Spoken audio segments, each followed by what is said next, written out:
La hausse des prix et le ralentissement de l'économie sud-africaine rend le quotidien des habitants de plus en plus difficile.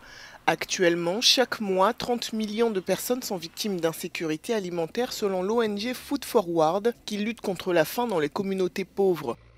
Une situation qui fait craindre une hausse des tensions sociales.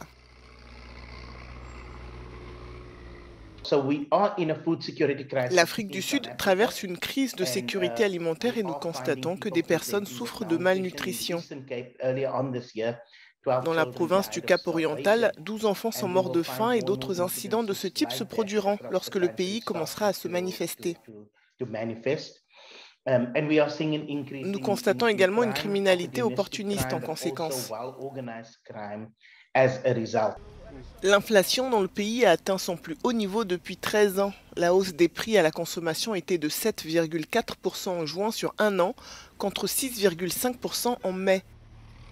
Aujourd'hui, un ménage sud-africain doit débourser environ 270 $ par mois pour ses dépenses alimentaires de base. De nombreux habitants sont obligés de réduire leur liste de courses aux produits les plus importants.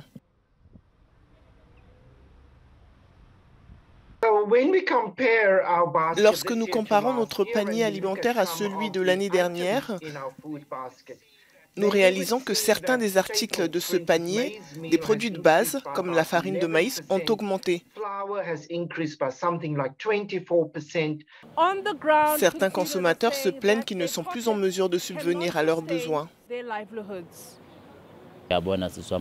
Les prix des denrées alimentaires ont tellement augmenté que nous avons du mal à suivre. Vous envoyez votre enfant au supermarché et il revient en vous informant que les propriétaires font payer plus cher. Il est vraiment choquant de voir à quel point le prix de l'alimentation a augmenté. La pandémie de Covid-19 n'a fait qu'aggraver la situation. Les gens ont perdu leur emploi pendant cette période. Ce climat économique actuel est l'une des raisons des troubles de juillet dans la ville de Durban.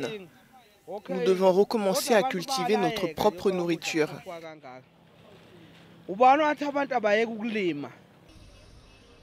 Avec un taux de chômage élevé et une croissance qui stagne, la situation économique en Afrique du Sud fait craindre un retour de la récession.